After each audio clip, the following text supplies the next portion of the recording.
ನಮಸ್ಕಾರ, ರಿಪಬ್ಲಿಕ್ ಕನ್ನಡ ನ್ಯೂಸ್ಗೆ ಸ್ವಾಗತ. ನಾನು ಶ್ರೀಪಾದ್ ಪಾಟೀಲ್, ನನ್ನ ಜೊತೆ ಇದ್ದಾರೆ ಮಾನಸ. ಈಗ ಟಾಪ್ 30 ಸುದ್ದಿಗಳಲ್ಲಿ ಏನೆಲ್ಲಾ ಸುದ್ದಿಗಳಿದೆ ಅನ್ನೋದನ್ನ ಒಂದೊಂದಾಗಿ ನೋಡ್ತಾ ಹೋಗೋಣ ಬನ್ನಿ. ಕಾಂಗ್ರೆಸ್ ಕೇಸರಿ ಪಡೆ ನಡುವೆ ಹಿಂದೂ ಧರ್ಮ ಸಮರ ನಡೀತಾ ಇದೆ. ನಿನ್ನೆ ಮಹದೇವಪ್ಪ, ಇವತ್ತು ಪ್ರಿಯಾಂಕ್ ಖರ್ಗೆ ಬಿಜೆಪಿ ಶಾಸಕರನ್ನ ಟೀಕಿಸಿದ್ದಾರೆ. ಬಿಜೆಪಿ ಶಾಸಕರಿಗೆ ಧರ್ಮ ಬೇಡ, ವೋಟ್ ಬೇಕು ಅಂತ ಸಚಿವ ಪ್ರಿಯಾಂಕ್ ಖರ್ಗೆ ವಾಗ್ದಾಳಿಯನ್ನು ನಡೆಸಿದರು. ಎಷ್ಟು ಬಿಜೆಪಿ ನಾಯಕರಿಗೆ ಹನುಮಾನ್ ಚಾಲಿಸಾ ಗೊತ್ತಿದೆ ಅಂತ ಪ್ರಶ್ನೆ ಮಾಡಿದರು. ಬಿಜೆಪಿ ನಾಯಕರಿಗೆ ರಾಮಾಯಣ ಗೊತ್ತಾ? ಎಷ್ಟು ಬಗ್ಗೆ ರಾಮಾಯಣ ಇದೆ ಅಂತ ಗೊತ್ತಾ? ವೀರ ಸಾವರ್ಕರ್ ಇತಿಹಾಸ ಗೊತ್ತಾ? ಅವ್ರನ್ನ ವೀರ ಅಂತ ಯಾಕೆ ಕರೆದ್ರು ಗೊತ್ತೇನ್ರಿ? ಈ ರೀತಿ ಪ್ರಶ್ನೆ ಮಾಡಿದ್ದಾರೆ ಪ್ರಿಯಾಂಕ್ ಖರ್ಗೆ ಅವರು. ವಾಲ್ಮೀಕಿ ರಾಮಾಯಣ ಏನಿದೆ ಅದರಲ್ಲಿರುವಂಥ ಅಂಶಗಳೇ ಬೇರೆ ಇದೆ. ತುಳಸಿದಾಸ ರಾಮಾಯಣನೇ ಬೇರೆ. ಹಾಗೆ ಹಲವಾರು ರಾಮಾಯಣಗಳು ಬರೆದಿದ್ದಾರೆ. ಆ ಎಲ್ಲ ವರ್ಷನ್ಸು ಬೇರೆ ಬೇರೆ ಅವ್ರವ್ರಿಗೆ ಅನಿಸಿಕೆ ಪ್ರಕಾರ ಇರುತ್ತೆ. ಮಹದೇವಪ್ಪ ಅವರು ಅಷ್ಟೇ ಹೇಳಿರೋದು. ಒರಿಜಿನಲ್ ರಾಮಾಯಣ ಬೇರೆ ಇದೆ. ಇವಾಗ ಪ್ರಸ್ತುತವಾಗಿ ಚಾಲ್ತಿನಲ್ಲಿ ಇವತ್ತೇನು ಇವರೆಲ್ಲ ಬಿ ಜೆ ಪಿಯವ್ರು ಹೇಳ್ಕೊಂಡು ನೋಡ್ತಾರೆ, ಅದು ಬೇರೆದಿದೆ ಅಂತ. ಬಿ ಜೆ ಪಿಯವರು ಆ ಕಡೆ ವಾಲ್ಮೀಕಿ ರಾಮಾಯಣನೂ ಓದಿಲ್ಲ ಅಥವಾ ತುಳಸಿದಾಸ ರಾಮಾಯಣನೂ ಓದಿಲ್ಲ. ನಾನು ಹೇಳಿದ್ದೀನಲ್ಲ ಎಷ್ಟು ಸರಿ, ಅವರಿಗೆ ಕರೆಸ್ಬಿಟ್ಟು ಕೇಳ್ಬಿಡಿ ಎಷ್ಟು ಜನಕ್ಕೆ ಹನುಮಾನ್ ಚಾಲೀಸ ಗೊತ್ತು, ಎಷ್ಟು ಜನಕ್ಕೆ ಅವರ ಇತಿಹಾಸ ಗೊತ್ತು. ಬಿಜೆಪಿ ಆಂತರಿಕ ಬೇಗುದಿ ಬಗ್ಗೆ ಶಾಸಕ ಮುನಿರತ್ನ ಸ್ಫೋಟಕ ಹೇಳಿಕೆಯನ್ನು ನೀಡಿದ್ದಾರೆ. 3-4 ತಿಂಗಳಿಂದ ರಾಜ್ಯಾಧ್ಯಕ್ಷ ವಿಚಾರ ಚರ್ಚೆಯಾಗ್ತಾ ಇದೆ. ಶಾಸಕ ಯತ್ನಾಳ್ ಗುಂಪು ಪಕ್ಷ ವಿರೋಧಿ ಹೇಳಿಕೆಯನ್ನು ಕೊಡ್ತಾ ಇದೆ. ರಾಜ್ಯದ ಮುಖಂಡರು 2 ಗುಂಪುಗಳೊಂದಿಗೆ ಚರ್ಚಿಸಿ ಸರಿಪಡಿಸ್ತಾ ಇಲ್ಲ ಅಂತ ಹೇಳಿದ್ರು. ಅಲ್ಲಿ ಒಂದು ಹೇಳೋದು, ಇಲ್ಲಿ ಬಂದು ಮತ್ತೊಂದು ಹೇಳೋದು ಮಾಡ್ತಾ ಇದ್ದಾರೆ. ನೇರವಾಗಿ ಹಿಂದಿನಿಂದ ಕುಮ್ಮಕ್ಕು ಕೊಡುವಂತಹ ಕೆಲಸ ಕೂಡ ಆಗ್ತಾ ಇದೆ. ಹೀಗೆ ಮುಂದುವರೆದ್ರೆ ಬಿಜೆಪಿ ಪಕ್ಷಕ್ಕೆ ಮುಂದೆ ಕಷ್ಟ ಆಗಲಿದೆ ಅಂತ ಸ್ವಪಕ್ಷದ ಮುಖಂಡರ ವಿರುದ್ಧವೇ ಮುನಿರತ್ನ ಅಸಮಾಧಾನವನ್ನ ಹೊರಹಾಕಿದ್ದಾರೆ. ಇದೇ ರೀತಿ ಮುಂದುವರಿತಾ ಇದ್ದರೆ ಭಾರತೀಯ ಜನತಾ ಪಕ್ಷ ಮುಂದಿನ ದಿನಗಳಲ್ಲಿ ಭಾಳ ಕಷ್ಟ ಎದುರಿಸಬೇಕಾಗತ್ತೆ. ಒಬ್ಬರ ಮೇಲೆ ಒಬ್ಬರನ್ನ ಎತ್ಕಟ್ಟೋವಂಥದ್ದು, ಒಬ್ಬರ ಮೇಲೆ ಒಬ್ಬರಿಗೆ ಹೇಳ್ಕೊಡೋ ಅಂಥದ್ದು, ನೀವು ಮುಂದುವರಿಸಿ, ನೀವು ನಿಲ್ಲಿಸಬೇಡಿ ಗಲಾಟಿನಿ ಅಂತ ಹೇಳ್ಕೊಡೋದು, ಇದೇ ರೀತಿ ಮುಂದುವರಿತಾ ಇದೆ. ಶಾಸಕ ಮುನಿರತ್ನ ಪರೋಕ್ಷವಾಗಿ ಡಿಕೆಶಿಗೆ ಟಾಂಗ್ ಕೊಟ್ಟಿದ್ದಾರೆ. ಸಿದ್ದರಾಮಯ್ಯ ಅವರಿಗೆ ಮಗ್ಗಲು ಮುಳ್ಳೇ ಶತ್ರುವಾಗಿದೆ. ಮುಳ್ಳು ಯಾರು ಅಂತ ನಾನು ಹೇಳಬೇಕಾಗಿಲ್ಲ. ಇಷ್ಟು ಮಾತಾಡಿದ್ದೇನೆ, ನನ್ನ ವಿರುದ್ಧ ಮತ್ತೆ ಕೇಸ್ ಬೀಳುತ್ತೆ, ರೇಪ್ ಕೇಸು, ಅಟ್ರಾಸಿಟಿ ಕೇಸ್ ಬೀಳುತ್ತೆ ಅಂತ ಮುನಿರತ್ನ ಹೇಳಿದರು. ನಾನು ಪ್ರತ್ಯಂಗಿರಾ ದೇವಿ ಹತ್ರ ಹೋಗಬೇಕಾಗಿತ್ತು, ನನ್ನ ಮೇಲೆ ಸುಳ್ಳು ದೂರು ಕೊಟ್ಟವರ ಮೇಲೆ ಕಣ್ಣಿಡಮ್ಮ ಅಂತ ಹೇಳಬೇಕಾಗಿತ್ತು ಅಂತ ಟಾಂಗ್ ನೀಡಿದ್ದಾರೆ. ಇವತ್ತು ಸಿದ್ದರಾಮಯ್ಯನವ್ರಿಗೆ ಯಾರೂ ಶತ್ರುಗಳಲ್ಲ, ಮಗ್ಗಲ್ ಮುಳ್ಳೆ ಶತ್ರು. ಇಷ್ಟೊಂದು ವಕೀಲರುಗಳಿಗೆ ದುಡ್ಡು ಕೊಟ್ಟು ಸ್ನೇಹಮಯಿ ಕೃಷ್ಣ ಅನ್ನೋರ ಜೊತೆಯಲ್ಲಿ ಇಷ್ಟೊಂದು ದಾಖಲೆಗಳನ್ನ ಕೊಡೋದು, ಪ್ರತಿಯೊಂದು ಹಂತದಲ್ಲೂ ಅವ್ರಿಗೆ ಶಕ್ತಿ ತುಂಬಂಥ ಕೆಲಸ ಮಾಡ್ತಾ ಇರೋದು ಯಾರು? ಬಿ ಜೆ ಪಿಯಿಂದಲ್ಲ, ಕಾಂಗ್ರೆಸ್ನಲ್ಲಿರೋಂಥ ಮುಖಂಡರುಗಳೇ ಸಿದ್ದರಾಮಯ್ಯನವ್ರ ವಿರುದ್ಧವಾಗಿ ದಾಖಲೆಗಳನ್ನ ಕೊಡ್ತಾ ಇರೋದು. ಇವತ್ತು ನಾನೇನು ಮಾತಾಡಿದ್ದೀನಿ, ಗ್ಯಾರಂಟಿಯಿಂದ ರಾಜ್ಯ ಸರ್ಕಾರ ದಿವಾಳಿ ಅಂತ ಹೇಳಿ ವಿರೋಧ ಪಕ್ಷದ ಶಾಸಕರು ಟೀಕಿಸಿದರು. ವಿರೋಧ ಪಕ್ಷದ ಶಾಸಕರ ಹೇಳಿಕೆಗೆ ಮಂಡ್ಯದ ಕೆಆರ್ ಪೇಟೆಯಲ್ಲಿ ಸಚಿವ ಎನ್ ಚಲುವರಾಯಸ್ವಾಮಿ ಪ್ರತಿಕ್ರಿಯೆಯನ್ನು ಕೊಟ್ಟಿದ್ದಾರೆ. ಹಿಂದೆ ಇದ್ದ ಸರ್ಕಾರದಲ್ಲಿ ಏನ್ ಮಾಡಿದ್ದಾರೆ ಗೊತ್ತು, ಹೀಗೆ ಹೇಳಿ ಜನರನ್ನ ತೃಪ್ತಿಪಡಿಸಬಹುದು ಅಂತ ತಿಳ್ಕೊಂಡಿದ್ದಾರೆ. ಗ್ಯಾರಂಟಿ ಯೋಜನೆ ನಿಲ್ಲಿಸಬೇಕೆಂದ್ರೆ ಪ್ರೆಸ್ ಮೀಟ್ ಮಾಡಲಿ, ಎಚ್ ಡಿ ದೇವೇಗೌಡರು, ಕುಮಾರಸ್ವಾಮಿ ಪ್ರೆಸ್ ಮೀಟ್ ಮಾಡಲಿ ಅಂತ ಹೇಳಿ ಕೃಷಿ ಸಚಿವ ಕಿಡಿಕಾರಿದ್ದಾರೆ.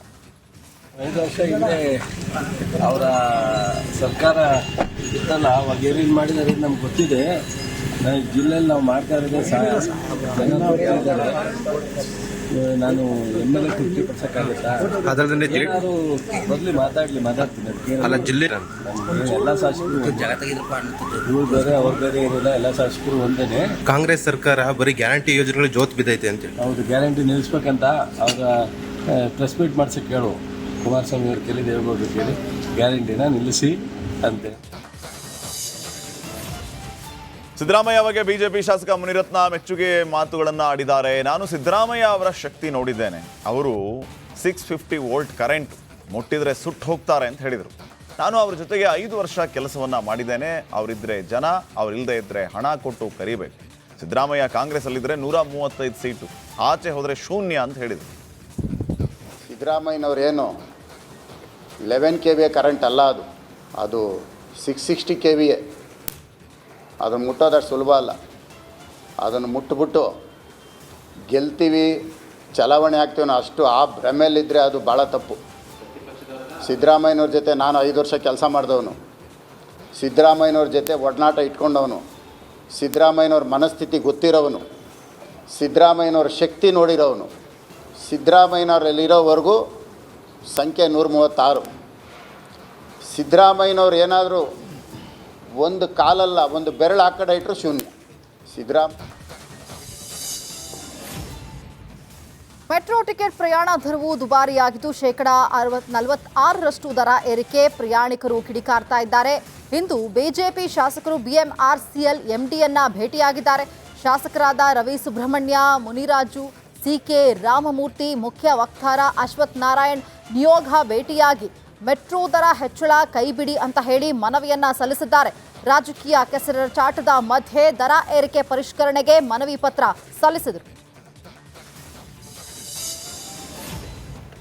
ದಕ್ಷಿಣ ಭಾರತದ ಕುಂಭಮೇಳದಲ್ಲಿ DCM DK ಶಿವಕುಮಾರ್ ಅವರು ಭಾಗಿಯಾಗಿದ್ದರು. ಮೈಸೂರಿನ ತಿರುಮಕೂಡಲು ನರಸೀಪುರದಲ್ಲಿ 13ನೇ ಕುಂಭಮೇಳ ನಡೀತಾ ಇದೆ.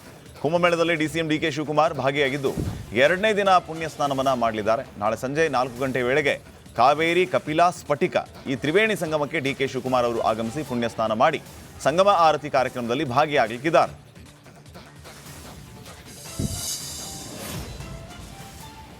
JLBC ಇಂಜಿನಿಯರ್ ನಾಗರಾಜು ಕೊಳೇಕರ್ ವರ್ಗಾವಣೆಗೆ ಆಗ್ರಹಿಸಿ ಬೆಳಗಾವಿಯಲ್ಲಿ ರೈತರು ಪ್ರತಿಭಟನೆಯನ್ನು ನಡೆಸಿ ಆಕ್ರೋಶವನ್ನು ವ್ಯಕ್ತಪಡಿಸಿದರು. ರಾಯಭಾಗ ತಾಲೂಕಿನ ಕಂಕಣವಾಡಿ ಗ್ರಾಮದಲ್ಲಿ ಬೆಳಗಾವಿ ಬಾಗಲಕೋಟೆ ರಾಜ್ಯ ಹೆದ್ದಾರಿಯನ್ನು ತಡೆದು ರೈತರು ಬೃಹತ್ ಪ್ರತಿಭಟನೆಯನ್ನು ನಡೆಸಿದರು. ಘಟಪ್ರಭಾ ಎಡದಂಡೆ ಕಾಲುವೆ ಪಕ್ಕದ ರೈತರ ಪಂಪ್ಸೆಟ್ಗಳ ಕೇಬಲ್ ಕಟ್ ಮಾಡ್ತಾ ಇದ್ದಾರೆ ಅಂತ ಹೇಳಿ ಆರೋಪಿಸಿ ಈ ಪ್ರೊಟೆಸ್ಟ್ ನಡೆಸಲಾಯಿತು. ರೈತರ ವಿಷಯದಲ್ಲಿ ಕಾಂಗ್ರೆಸ್ ಸರ್ಕಾರ ನುಡಿದಂತೆ ನಡೆದಿಲ್ಲ ಅಂತ ರಾಜ್ಯ ಸರ್ಕಾರದ ವಿರುದ್ಧ ರೈತ ಸಂಘಟನೆ ಹಾಗೂ ಹಸಿರು ಸೇನೆ ಆಕ್ರೋಶವನ್ನು ಹೊರಹಾಕಿದೆ. ಪ್ರಣಾಳಿಕೆಯಲ್ಲಿ ಹೇಳಿದಂತೆ ರೈತ ವಿರೋಧಿ 3 ಕೃಷಿ ಕಾಯ್ದೆಗಳನ್ನು ವಾಪಸ್ಸು ಪಡಿಬೇಕು, ಯಾವುದೇ ಕಾರಣಕ್ಕೂ ವಿದ್ಯುತ್ ಖಾಸಗೀಕರಣ ಮಾಡಬಾರದು, ಮೈಕ್ರೋ ಫೈನಾನ್ಸ್ ಹಾವಳಿಯನ್ನು ಕೂಡಲೇ ತಡೆಗಟ್ಟುವುದಕ್ಕೆ ಒತ್ತಾಯಿಸಿ ಶಿವಮೊಗ್ಗದ ಜಿಲ್ಲಾಧಿಕಾರಿಗಳ ಕಚೇರಿಯ ಆವರಣದಲ್ಲಿ ಪ್ರತಿಭಟನೆ ನಡೆಸಲಾಯಿತು. ಸರ್ಕಾರ ಲಿಖಿತ ಭರವಸೆಯನ್ನು ಕೊಟ್ಟು ತನ್ನ ಮಾತು ಮರೆತಿದೆ ಅಂತ ರೈತರು ಆಕ್ರೋಶವನ್ನು ವ್ಯಕ್ತಪಡಿಸಿದರು.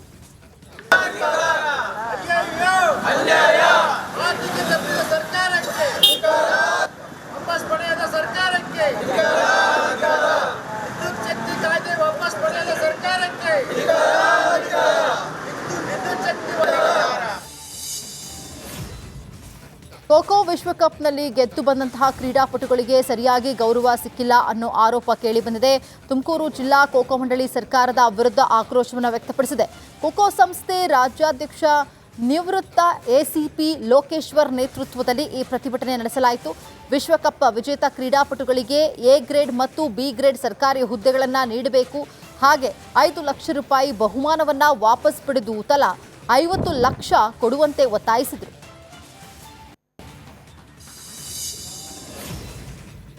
ರಾಮನಗರ ಜಿಲ್ಲಾಧಿಕಾರಿ ಕಚೇರಿ ಆವರಣದ 100 ಮೀಟರ್ ವ್ಯಾಪ್ತಿಯಲ್ಲಿ ಪ್ರತಿಭಟನೆಗೆ ನಿಷಿದ್ಧ ಹಿನ್ನೆಲೆ ನಿಷೇಧಾಜ್ಞೆ ತೆರವಿಗೆ ಆಗ್ರಹಿಸಿ ಪ್ರತಿಭಟನೆ ನಡೆಸಲಾಯಿತು. ಇವತ್ತಿನಿಂದ ರಾಮನಗರದಲ್ಲಿ ರೈತ ಸಂಘ ಅನಿರ್ದಿಷ್ಟಾವಧಿ ಮುಷ್ಕರ ಆರಂಭಿಸಿದೆ. ನಿಷೇಧಾಜ್ಞೆ ತೆರವು ಮಾಡುವಂತೆ ಜಿಲ್ಲಾಧಿಕಾರಿ ಕಚೇರಿಯ ಮುಂಭಾಗ ಪ್ರತಿಭಟನೆಯನ್ನು ನಡೆಸಿದರು. ಕರ್ನಾಟಕ ರಾಜ್ಯ ರೈತ ಸಂಘದ ರಾಜ್ಯಾಧ್ಯಕ್ಷ ಬಡಗಲಪುರ ನಾಗೇಂದ್ರ ನೇತೃತ್ವದಲ್ಲಿ ಈ ಪ್ರತಿಭಟನೆ ನಡೆಯಿತು.